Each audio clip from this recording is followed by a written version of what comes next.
Bismillahirrahmanirrahim. Assalamualaikum warahmatullahi wabarakatuh. Bismillah wassalatu wassalamu ala rasulillah wa ala alihi wa sahbihi wa mawalah amma ba'du. Adik-adik yang semoga dirahmati oleh Allah subhanahu wa ta'ala, alhamdulillah, pada kesempatan pagi ini kita akan sedikit membahas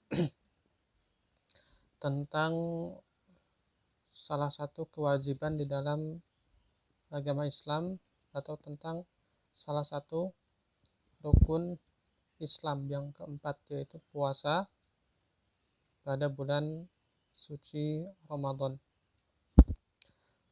Baiklah, adik-adik yang dirahmati oleh Allah Subhanahu wa taala, puasa itu berasal dari bahasa Arab, yang bahasa Arabnya adalah soma yasumu saumun, yang berarti apa? Menahan atau mencegah, ya. Jadi secara bahasa puasa itu apa? Menahan atau mencegah. Sedangkan puasa secara istilah ialah menahan diri dari segala sesuatu yang membatalkan puasa sejak terbit fajar hingga terbenamnya matahari dengan niat tertentu. Ya, jadi puasa adalah hubungannya antara bahasa dan istilah. Jadi kita sebagai seorang muslim diperintahkan oleh Allah Subhanahu wa taala untuk menahan diri dari makan dan minum atau dari hal-hal yang membatalkan puasa dari terbitnya fajar hingga terbenamnya matahari, ya. Kemudian setelah pengertian, kita lanjutkan ke dalil tentang puasa, ya. Jadi sering kita dengar di dalam surat Al-Baqarah ayat yang ke-183, Allah Subhanahu wa taala berfirman, ya ayyuhalladzina amanu kutiba alaikumusiyam kama kutiba alal ladzina min qablikum la'allakum tattaqun. Jadi Allah Subhanahu wa taala berfirman, ya ayyuhalladzina amanu, wahai orang-orang yang beriman, kutiba alaikumusiyam, diwajibkan bagimu atau diwajibkan atasmu berpuasa pada bulan Ramadan. Kama kutiba alal ladzina min qablikum, sebagaimana telah diwajibkan kepada orang-orang sebelummu, la'allakum tattaqun, agar kamu menjadi orang-orang yang bertakwa kepada Allah Subhanahu wa taala. Ya, jadi ini salah satu dalil diwajibkannya bagi orang-orang muslim untuk berpuasa pada bulan Ramadan. Adapun hadisnya, bunyal islamu ala khamsin, syahadati alla ilaha illallah wa anna muhammadar rasulullah wa iqamis shalah wa itaiz zakah wa tahajjal bait wa tasuma Ramadan. Jadi Rasulullah Shallallahu alaihi wasallam bersabda, Islam itu dibangun di atas 5 perkara. Yang pertama, syahadat bahwa tiada Tuhan yang berhak disembah kecuali Allah Subhanahu wa taala, dan Nabi Muhammad adalah utusan Allah dan juga hambanya. Kemudian mengerjakan sholat, membayar zakat, berhaji, dan puasa pada bulan Ramadan. Ini adalah salah satu dalil yang mewajibkan bagi orang-orang muslim untuk berpuasa. Dan pembahasan selanjutnya adalah syarat wajib puasa. Apa itu syarat wajib puasa? Jadi syarat wajib puasa adalah hal-hal yang menyebabkan seseorang tersebut harus melakukan puasa. Yang pertama adalah seseorang tersebut harus beragama Islam, ya. Jadi untuk selain agama Islam, maka dia tidak wajib untuk berpuasa pada bulan Ramadan. Kenapa? Karena puasa adalah salah satu bagian dari syariat Islam yang diperintahkan oleh Allah Subhanahu wa taala, ya. Jadi tadi kita sudah membaca dalilnya, ya ayyuhalladzina amanu, wahai orang-orang yang beriman. beriman kepada Allah Subhanahu wa taala. Nah, sedangkan di dalam ayat yang lain dikatakan apa? Innad dina indallahil Islam. Jadi agama yang diridhoi oleh Allah Subhanahu wa taala adalah agama Islam, ya. Jadi kalau seseorang mengaku beriman kepada Allah Subhanahu wa taala, maka dia harus memeluk agama Islam, harus masuk ke dalam agama Islam. Ya, jadi di sini yang diwajibkan seseorang harus berpuasa, maka dia harus beragama Islam terlebih dahulu. Kemudian yang kedua, syarat yang kedua adalah dia harus balik, ya. Jadi untuk anak-anak yang belum balik, misalnya dari umur 1 tahun sampai 10 tahun misalnya dia belum balik, maka dia belum diwajibkan untuk berpuasa ataupun belum diwajibkan untuk melaksanakan ibadah-ibadah yang lainnya. Misalnya seperti apa? Seperti sholat, ya. Jadi dia belum diwajibkan untuk melaksanakan sholat. Tetapi ketika dia sudah mencapai usia balik, misalnya untuk laki-laki dia sudah mengalami mimpi, ataupun perempuan dia sudah mengalami haid, maka sejak saat itu dia sudah diwajibkan untuk berpuasa. Kemudian hal yang selanjutnya tentunya dia harus berakal sehat, ya. Jadi untuk orang gila ataupun orang yang ketika itu pingsan, misalnya dia sebelum sahur dia pingsan hari itu, terus dia tidak diwajibkan untuk berpuasa pada hari itu, akan tetapi dia akan menggantinya di hari yang lain. Adapun dalilnya untuk orang yang berakal sehat dan juga balik, yaitu terangkum di dalam sebuah hadis Rasulullah Shallallahu Alaihi Wasallam. Jadi Rasulullah Shallallahu Alaihi Wasallam pernah bersabda, pena itu atau kewajiban itu akan diangkat dari 3 golongan. Yang pertama, dari anak kecil sehingga dia mencapai waktu balik, dari orang tidur sampai ia terbangun, dan dari orang gila sampai dia sadar atau berakal sehat, ya. Jadi ketiga golongan tadi, kalau misalnya dia masih kecil, ataupun ketika dia tidur, ataupun ketika dia gila, itu maka tidak diwajibkan untuk untuk berpuasa. Adapun syarat wajib puasa yang keempat adalah mampu untuk melaksanakan puasa tersebut. Jadi misalnya ada orang tua yang sudah tidak memungkinkan untuk berpuasa, maka dia tidak diwajibkan untuk berpuasa. Kenapa? Karena agama Islam adalah agama yang memberikan kemudahan, ya. Jadi la yukallifullahu nafsan illa usaha. Allah tidak akan membebankan sesuatu kepada kamu, kata Allah, melainkan sesuatu itu kita mampu untuk melakukannya. Jadi kalau misalnya ada orang tua yang tidak mampu untuk melaksanakan puasa, maka dia tidak diwajibkan berpuasa, ya. Dia harus misalnya mengganti dengan ada keringanan yang lain, yaitu mengganti dengan membayar fidyah, ya.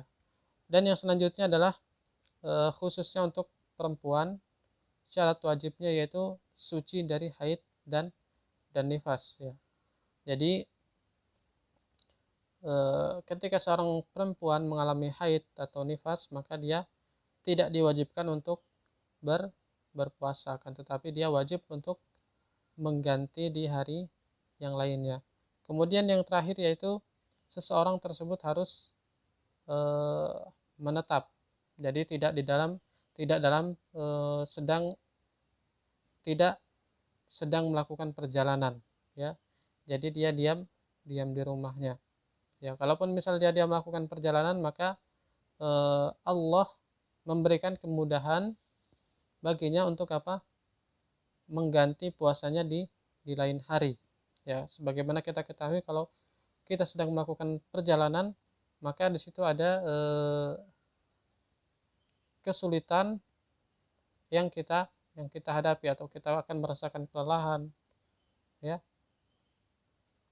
Itu salah satu rukhsah atau kemudahan yang diberikan oleh Allah Subhanahu wa taala di dalam agama Islam. Jadi orang yang sedang berpergian itu tidak diwajibkan untuk berpuasa. Untuk yang selanjutnya, setelah kita membahas tentang syarat wajib puasa, syarat yang menyebabkan seseorang harus berpuasa, maka sekarang kita akan membahas syarat sah berpuasa. Apa itu syarat sah berpuasa? Jadi sesuatu atau syarat-syarat yang harus dipenuhi agar puasa tersebut dianggap sah oleh syariat, ya. Jadi yang pertama, syarat sah puasa seseorang tersebut harus Islam.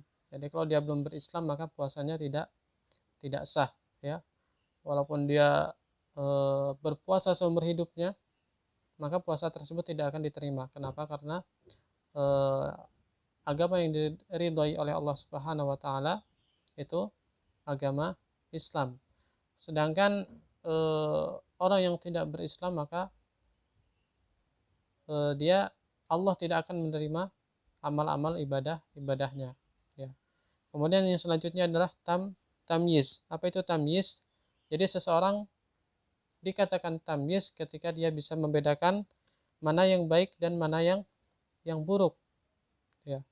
Bisa membedakan mana yang bermanfaat untuk dirinya dan mana yang tidak bermanfaat untuk dirinya. Biasanya tamyiz ini identik dengan kata balik, ya. Jadi seseorang yang sudah balik itu sudah tamyiz, bisa membedakan mana yang baik dan mana yang buruk untuk dirinya. Yang selanjutnya, tentunya khususnya bagi wanita, dia dikatakan sah puasanya ketika dia terbebas dari haid dan nifas, ya. Jadi ketika seseorang wanita mengalami haid atau nifas, maka dia tidak diwajibkan untuk berpuasa, tidak diwajibkan untuk berpuasa, tetapi bisa melakukan amalan-amalan yang lainnya, bisa berzikir, bisa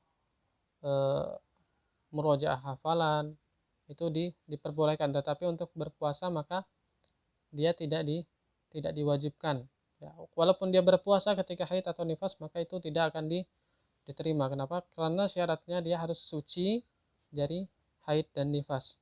Kemudian yang selanjutnya, tentunya syarat sah puasa itu apa? Dia berpuasa bukan pada hari-hari yang diharamkan, ya. Misalnya dia mau puasa Ramadan tetapi lewat sampai ke Idul Fitri. Jadi Idul Fitri itu adalah salah satu hari yang diharamkan untuk berpuasa, ya. Jadi kalau misalnya puasa Ramadan, jangan kita berpuasa pada hari-hari yang diharamkan. Nanti insya Allah akan dijelaskan apa saja hari-hari yang di mana hari tersebut diharamkan untuk berpuasa. Insya Allah nanti akan kita jelaskan di pembahasan yang selanjutnya. Yang selanjutnya apa saja rukun puasa. Jadi rukun puasa di sini ada dua. Yang pertama, dia harus berniat, ya. Berniat dengan niat untuk berpuasa pada hari tersebut. Jadi kalau misalnya kita tidak berniat untuk berpuasa, maka puasa kita tidak diterima oleh Allah Subhanahu wa taala. Jadi kita niatkan dulu dari malam, ya. Kita niat untuk berpuasa keesokan harinya. Terserah kita mau niatnya kapan. Intinya kita dari malam sudah berniat, insya Allah besok saya akan berpuasa. Cukup, insya Allah, ya. Itu sudah niat kita. Kemudian yang kedua, setelah niat, yaitu kita meninggalkan sesuatu yang membatalkan puasa mulai terbit fajar hingga terbenam matahari. Jadi syaratnya cuma ada dua. Yang pertama niat, yang kedua meninggalkan segala sesuatu yang membatalkan puasa. Apa saja yang membatalkan puasa? Yang membatalkan puasa diantaranya apa? Makan dan minum, atau masuknya sesuatu ke rongga mulut kita, maka itu sudah membatalkan puasa. Untuk yang selanjutnya, apa saja yang membatalkan puasa? Yang kedua adalah menyengaja untuk muntah, ya. Jadi dia misalnya apa? Memasukkan jarinya ke tenggorokannya agar apa? Agar muntah, maka itu akan membatalkan puasa, ya. Jadi ketika berpuasa tidak boleh melakukan hal tersebut. Hal selanjutnya yang membatalkan puasa adalah istimna, ya. Jadi apa itu istimna? Istimna adalah menyengaja untuk mengeluarkan mani atau sperma, ya. Entah itu karena apa? Bersiuman ataupun bersentuhan tangan sehingga keluar air tersebut, maka itu apa? Akan membatalkan puasa. Yang terakhir yaitu apa? Melakukan hubungan antara suami dan istri pada siang hari, itu akan membatalkan puasa, ya. Jadi kita harus meninggalkan 4 hal yang kita sebutkan tadi agar apa? Puasa kita berjalan dengan lancar, berjalan dengan sah, ya. Yang selanjutnya, pada saat kita berpuasa tentunya ada amalan-amalan sunnah yang harus kita lakukan. Apa saja amalan sunnah yang harus kita lakukan? Yaitu kita disunahkan untuk bersahur, ya. Disunahkan untuk bersahur. Kenapa? Karena di dalam sahur tersebut menyimpan keberkahan.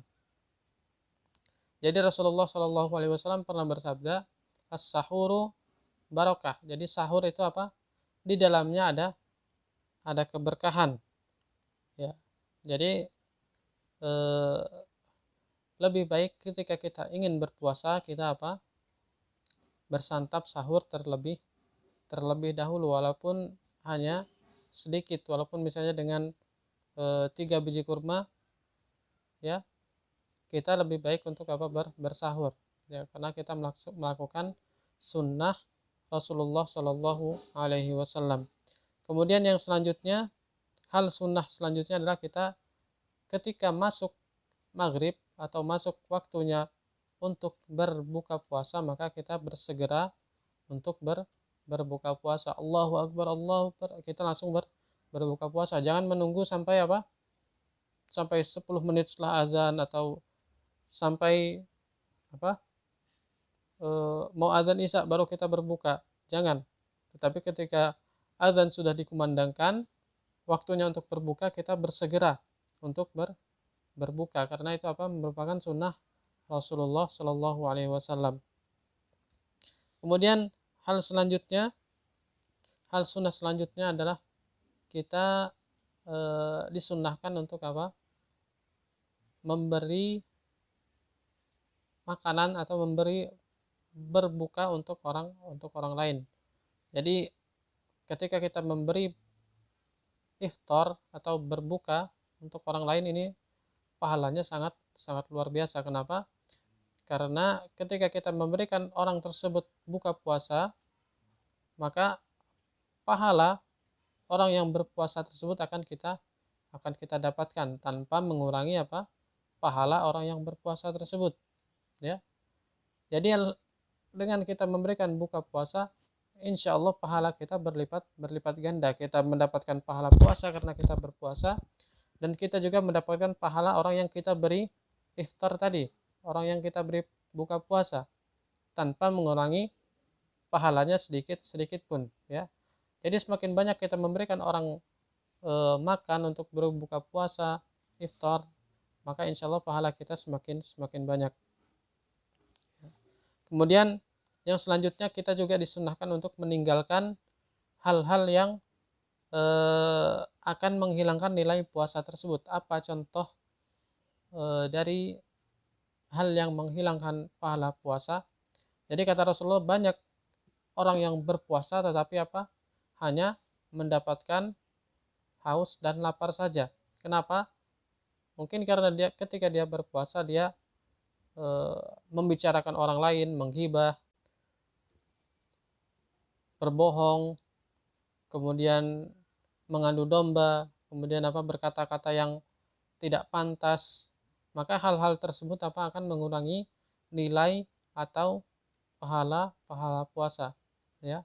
Jadi jangan sampai karena kita sering berdusta, kita sering berbohong, kita berkata yang sia-sia, berkata kotor ketika berpuasa, itu akan mengurangi pahala puasa kita. Jangan sampai kita hanya mendapatkan haus dan lapar. Yang selanjutnya, amalan sunnah pada saat kita berpuasa, yaitu kita mengerjakan amalan-amalan soleh. Salah satu contohnya yaitu membaca Al-Quran, tilawah Al-Quran, ya. Jadi mumpung lagi puasa, maka kita harus mengerjakan amalan soleh. Kenapa? Karena insya Allah pada bulan puasa ini amalan-amalan atau pahala kita akan dilipat gandakan oleh Allah Subhanahu wa taala, ya. Jadi ketika seseorang melakukan puasa terus melakukan amalan-amalan soleh yang lainnya, maka dia akan mendapatkan balasan dari Allah Subhanahu wa taala dengan langsung, ya. Allah Subhanahu wa taala berfirman di dalam hadis qudsi, Allah Subhanahu wa taala mengatakan, wa ana ajzibih, ya. Jadi Allah Subhanahu wa taala yang akan langsung membalas pahala puasa tersebut, ya. Allah yang akan memberikan secara langsung. Jadi di sini kita harus memperbanyak amalan-amalan soleh kita, ya. Membaca Al-Quran, bersedekah, bersolawat, berzikir, ya. Jadi harus kita manfaatkan. Kenapa? Karena pada saat-saat puasa Ramadan ini segala pahala itu akan dilipat gandakan oleh Allah Subhanahu wa taala. Adapun hal yang selanjutnya yang disunnahkan saat kita melakukan puasa, yaitu beriktikaf di masjid walaupun hanya sebentar, ya. Apa itu iktikaf? Jadi kita berdiam diri di masjid, ya. Kita melakukan ibadah di masjid, misalnya membaca Al-Quran, ya, atau belajar ilmu, ya. Kita berdiam diri dulu di dalam masjid. Itu salah satu sunnah yang dianjurkan oleh Rasulullah Shallallahu Alaihi Wasallam. Yang selanjutnya adalah apa saja yang membatalkan puasa. Yang pertama adalah makan dan minum dengan sengaja, ya. Jadi sebagaimana kita sebutkan di awal, pengertian dari puasa itu menahan segala sesuatu yang membatalkan puasa dari terbit fajar hingga terbenam matahari. Salah satu yang membatalkan puasa makan dan minum dengan sengaja, ya. Jadi kalau misalnya ada orang yang tidak sengaja ketika dia berpuasa, dia lupa makan atau minum, ya. Lupa terus dia makan atau minum, maka puasanya tidak batal. Kenapa? Karena di dalam hadis Rasulullah Shallallahu Alaihi Wasallam mengatakan itu adalah rezeki yang diberikan oleh Allah kepada orang tersebut, ya. Jadi ketika dia tidak sengaja atau lupa makan dan minum, maka dia harus berhenti, kemudian dia melanjutkan puasanya lagi. Jangan ketika dia ingat, dia makan minum lupa terus ingat tapi tetap dilanjutkan puasanya, maka tetap puasanya akan batal, ya. Seharusnya dia langsung berhenti dan melanjutkan puasa, tetapi dia melanjutkan makan, maka puasanya tetap batal. Kemudian yang selanjutnya sudah jelas, yaitu murtad, ya. Sudah jelas membatalkan puasa. Jadi murtad ini keluar dari agama Islam bukan hanya membatalkan puasa, tetapi membatalkan semua ibadah atau semua amal yang pernah dikerjakan, ya. Jadi ketika dia keluar dari agama Islam, maka otomatis amal ibadahnya itu akan hilang, dan otomatis ibadah-ibadah yang dilakukan itu akan ditolak oleh Allah Subhanahu wa taala. Nauzubillah summa naudzubillah. Kemudian hal yang selanjutnya yang membatalkan puasa adalah melakukan hubungan suami istri pada siang hari, ya. Jadi sebagaimana kita ketahui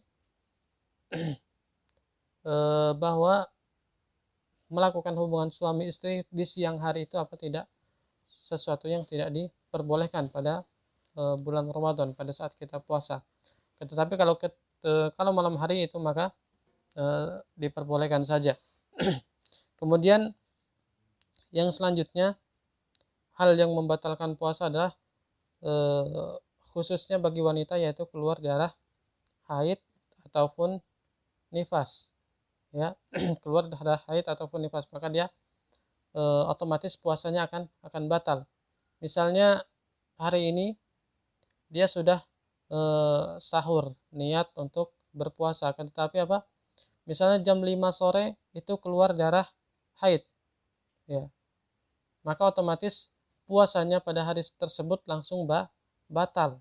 Maka dia wajib untuk mengganti puasa hari tersebut di hari yang lainnya. Kemudian yang selanjutnya, keluar mani dan mazi dengan sengaja, ya. Misalnya dia suami istri sengaja berciuman, kemudian keluar air maninya, maka hal tersebut otomatis membatalkan puasa, ya. Jadi kita garis bawahi di sini dengan sengaja. Maka ketika disengaja mengeluarkan air mani, maka itu akan membatalkan puasa.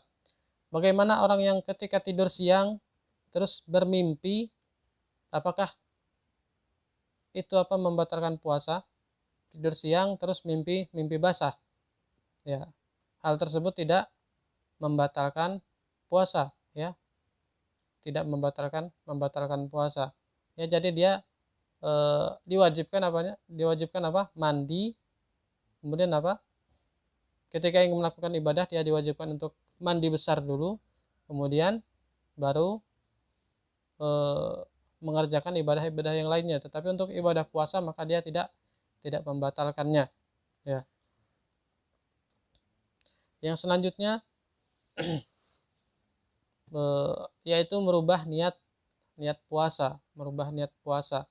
Misalnya dia sekarang puasa Ramadan, terus dia ubah niatnya untuk puasa sunnah.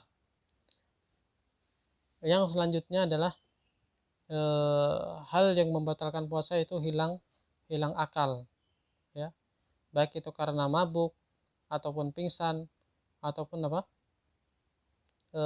gila, ya. Jadi orang yang kehilangan akal sehatnya, maka dia tidak diwajibkan untuk berpuasa, batal puasanya. Misalnya dia hari ini berpuasa, terus jam 5 sore dia pingsan, atau jam 5 sore dia gila, atau jam 5 sore dia mabuk, ya. Maka otomatis puasa tersebut akan batal, ya. Puasa tersebut akan batal. Jadi dia akan diperintahkan untuk menggantikan puasa tersebut pada hari-hari yang lainnya, ya. Kemudian yang terakhir,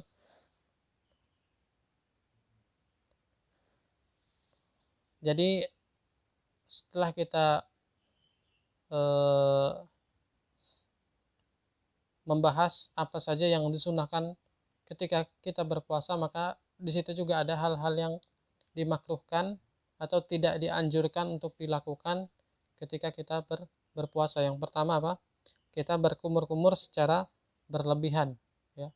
Berkumur-kumur secara berlebihan sebaiknya kita jauhi. Kenapa? Karena itu dimakruhkan di dalam agama Islam. Jadi berkumur secukupnya saja, ya. Ya, terutama ketika siang hari. Jadi kita berkumurnya secukupnya saja, jangan berlebihan, takutnya nanti airnya tertelan. Kemudian yang selanjutnya menyikat gigi dan bersiwak, ya. Jadi ketika kita ingin bersiwak atau menyikat gigi, usahakan ketika kita selesai dari dari sahur. Di situ kita bersihkan gigi kita, kita bersiwak, tidak apa-apa. Ya. Yang selanjutnya, hal yang dimakruhkan juga apa? Mencicipi makanan walaupun tidak ditelan. Ya. Mencicipi makanan walaupun tidak ditelan. Boleh mencicipi makanan itu boleh. Khususnya ketika sedang ibu-ibu di dapur sedang memasak. Ya. Boleh, tetapi apa dimakruhkan. Kemudian ini hal yang sering kita lakukan saat kita berpuasa, ini juga dimakruhkan, yaitu apa? Tidur, memperbanyak tidur ketika berpuasa. Kenapa dimakruhkan? Karena kalau kita tidur terus ketika berpuasa, maka kita akan melewatkan amalan-amalan sunnah yang diperintahkan oleh Allah Subhanahu wa taala. Ya. Misalnya apa? Membaca Al-Qur'an tadi, terus sholat, berzikir, bersedekah, ya. Itu akan ketika kita tidur itu semua apa? Ibadah yang bisa kita lakukan itu akan terlewatkan, ya. Jadi Ustadz, tidurnya orang yang berpuasa itu ibadah, ya. Kalau misalnya antum kelelahan membaca Al-Qur'an, ya, beribadah, berzikir, terus antum tidur, di situ tidurnya antum dapat nilai pahala, ya. Kenapa? Karena antum sudah kelelahan untuk melakukan ibadah. Tetapi kalau antum sengaja dari pagi sampai sore tidur, maka itu sesuatu yang dimakruhkan, ya. Takutnya apa? Nilai puasa antum itu berkurang. Kemudian yang selanjutnya dimakruhkan adalah kita untuk berbekam atau disuntik, ya. Ya. Selain dimakruhkan, tentunya ketika kita melaksanakan bekam ataupun disuntik itu akan menghilangkan tenaga kita, ya, menghilangkan semangat kita. Jadi ini adalah sesuatu yang dimakruhkan ketika kita melaksanakan puasa, ya. Hanya ini yang bisa saya sampaikan, semoga bermanfaat bagi kita semua. Insyaallah untuk pembahasan selanjutnya nanti penjelasan selanjutnya nanti akan kita bahas di pertemuan selanjutnya, ya. Ya, jadi insyaallah pembahasan selanjutnya apa? Ketika seseorang tidak bisa berpuasa, maka apa yang harus dia lakukan? Insyaallah nanti kita akan membahas hal tersebut, ya. Jadi saya cukupkan untuk hari ini, semoga bermanfaat bagi kita semua. Tetap semangat dalam belajar, dan juga semoga saja wabah atau virus yang sedang kita alami sekarang semoga cepat selesai. Semoga Indonesia kembali dalam keadaan yang baik sehingga kita bisa melaksanakan kegiatan belajar mengajar kita secara normal kembali. Saya tutup, wabillahi taufiq wal hidayah. Wassalamualaikum warahmatullahi wabarakatuh.